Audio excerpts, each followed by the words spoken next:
सोचिए, अगर आज आपको हॉस्पिटल में इलाज मिल रहा है तो क्या कभी आपने सोचा है इसकी शुरुआत कहाँ से हुई थी? लंदन, पेरिस या फिर अमेरिका? नहीं, इसकी नींव आज से लगभग 1000 साल पहले एक मुस्लिम वैज्ञानिक ने रख दी थी। नाम था इब्न सीना। जब यूरोप अंधकार में डूबा हुआ था, उसने मेडिकल साइंस की ऐसी किताबें लिख दी थी जो आज भी यूरोप की यूनिवर्सिटीज़ में पढ़ाई जाती है। बुखार से लेकर ब्रेन सर्जरी तक हर इलाज की जड़ वहीं से निकली है। लेकिन सोची समझी साजिश के तहत इब्न सीना का नाम इतिहास की किताबों से गायब कर दिया गया। अगर इब्न सीना न होते तो शायद मेडिकल साइंस वहाँ पर न होती जहाँ पर आज है। लेकिन सबसे बड़ा सवाल, इतनी बड़ी सोच को इतिहास से मिटाने की कोशिश आखिर किसने की? अगर आपने इस वीडियो को स्किप कर दिया तो आप उस शख्स की सच्ची कहानी कभी नहीं जान पाओगे जिसने इलाज को सिर्फ पेशा नहीं बल्कि इंसानी फर्ज बनाया। तो चलिए 1000 साल पीछे चलते हैं, जहां एक फारसी नौजवान इलाज को इबादत बना रहा था। ये कहानी है इब्न सीना की। सबसे पहले हम जानते हैं इब्न सीना कौन थे। इब्न सीना एक ऐसा नाम जो शायद आपने अभी तक किताबों में नहीं पढ़ा होगा, लेकिन अगर आप कभी डॉक्टर के पास गए हैं तो समझ लेना उस इलाज की जड़ें कहीं न कहीं उन्हीं से होकर जुड़ी हुई है। उनका पूरा नाम अबू अली अल हुसैन इब्न अब्दुल्ला इब्न सीना था और दुनिया उन्हें पश्चिमी नाम से एविसीना कहती है। इब्न सीना का जन्म 1980 ईस्वी में अफसना, जो आज के उज्बेकिस्तान में है, नाम की जगह पर हुआ था। अब सोचिए, एक ऐसा दौर जहाँ न इंटरनेट था, न कोई मेडिकल कॉलेज और न ही कोई लैब। फिर भी 10 साल की उम्र तक उन्होंने पूरा कुरान याद कर लिया था। उसकी उम्र भले ही छोटी हो, मगर सोच इतनी बड़ी थी कि मौत को भी चुनौती दे दे। और इब्न सीना ने मात्र 16 साल की उम्र में ही मेडिकल साइंस की उस समय की सबसे मुश्किल किताबें समझ ली थी। वे अपनी पढ़ाई करने के लिए किसी यूनिवर्सिटी नहीं गए। वे खुद ही अपने आप में एक यूनिवर्सिटी थे, जहाँ किताबें थी, सोच थी और सीखने की आग थी। दिन में वे बीमारों का इलाज करते थे और रात में तारे देखकर गणित पढ़ते थे। जब वे सिर्फ 18 साल के थे तो उन्हें उस जमाने के सबसे बड़े हॉस्पिटल में डॉक्टर की तरह बुलाया गया था।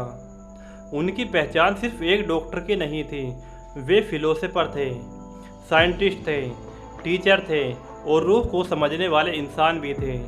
और यही असली इब्न सीना थे, जिन्होंने उस दौर में मेडिकल साइंस को वो शक्ल दी जिस पर आज पूरी दुनिया खड़ी है।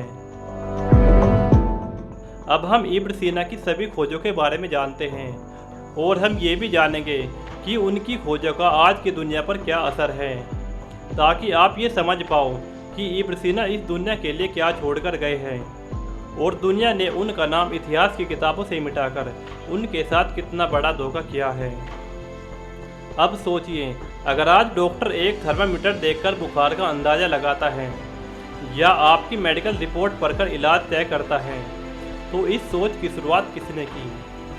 जवाब है इब्न सीना। उनकी सबसे ऐतिहासिक खोज थी अल कानून फी अल तिब, यानी कि द कैनन ऑफ मेडिसिन। ये सिर्फ एक किताब नहीं थी, ये वो नींव थी जिस पर आज की पूरी मेडिकल साइंस की इमारत खड़ी हुई है। इस किताब में इब्न सीना ने हर उस चीज़ को लिखा जो आज एक डॉक्टर को जाननी चाहिए, और वो भी 1000 साल पहले। नंबर 1, शरीर की बनावट। नंबर 2, बीमारियों के कारण और लक्षण। नंबर 3, दवाइयों की जानकारी। नंबर 4, मानसिक बीमारियां और मनोवैज्ञान। नंबर 5, सर्जरी और उसकी विधियाँ। और सबसे ज़रूरी, इंसान को इंसान की तरह देखना। ये सब बातें उन्होंने अपनी किताब में लिखी थी।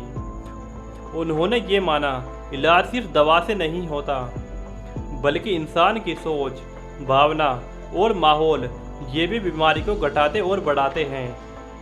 द कैनन ऑफ मेडिसिन को यूरोप की यूनिवर्सिटीज़ में 600 साल तक पढ़ाया गया। इटली, फ्रांस, इंग्लैंड, स्पेन, हर जगह इब्न सीना की इस किताब को डॉक्टर्स बाइबिल कहा जाने लगा। 15वीं से 19वीं सदी तक अगर कोई यूरोप में डॉक्टर बनना चाहता था तो उसे इब्न सीना की इस किताब को जरूर पढ़ना पड़ता था। इतनी बड़ी किताब, इतनी बड़ी सोच, और फिर भी आज इब्न सीना का नाम सिर्फ मेडिकल कॉलेज के कुछ ही कोनों में क्यों रह गया है। जब मेडिकल इतिहास की बात होती है तो नाम आते हैं हिप्पोक्रेट्स, गैलेन और विलियम हार्वे, लेकिन इब्न सीना का नाम सोची समझी साजिश के तहत इतिहास से गायब कर दिया गया। आखिर क्यों? अब हम जानते हैं इब्न सीना की मौत कब और कैसे हुई। जिंदगी भर दूसरों की जिंदगी बचाने वाला इंसान आखिर में अपनी ही बीमारी से हार गया। पेट और आंत की बीमारी ने उन्हें घेर लिया था, एक ऐसा दर्द जो लगातार बढ़ता रहा। उन्होंने खुद ही अपना इलाज शुरू किया, नई दवाई बनाई, लेकिन शायद कुदरत को कुछ और ही मंजूर था। वो उस वक्त ईरान के हमदान शहर में थे, जहां उन्होंने आखिरी किताबें लिखी और कुछ अधूरी सोचों और अधूरे पन्नों पर छोड़ दिया। वर्ष 1037 ईस्वी में सिर्फ 57 साल की उम्र में दुनिया ने मेडिकल साइंस का सबसे बड़ा हीरा खो दिया, जो जमाने से 500 साल आगे सोचता था। अब आप सोचिए, अगर एक इंसान 1000 साल पहले बीमारी को समझने की वो जबान दे गया जिससे आज की मेडिकल साइंस सांस लेती है, तो क्या ऐसे इंसान का इतिहास दबा देना चाहिए? इब्न सीना का नाम इतिहास से मिटा दिया गया, लेकिन उसकी सोच नहीं मिट सकी। आज हम और आप उस दौर में जी रहे हैं जहां इल्म, इंसाफ और इंटरनेट तीनों मिलकर सच्चाई को दोबारा जिंदा कर सकते हैं।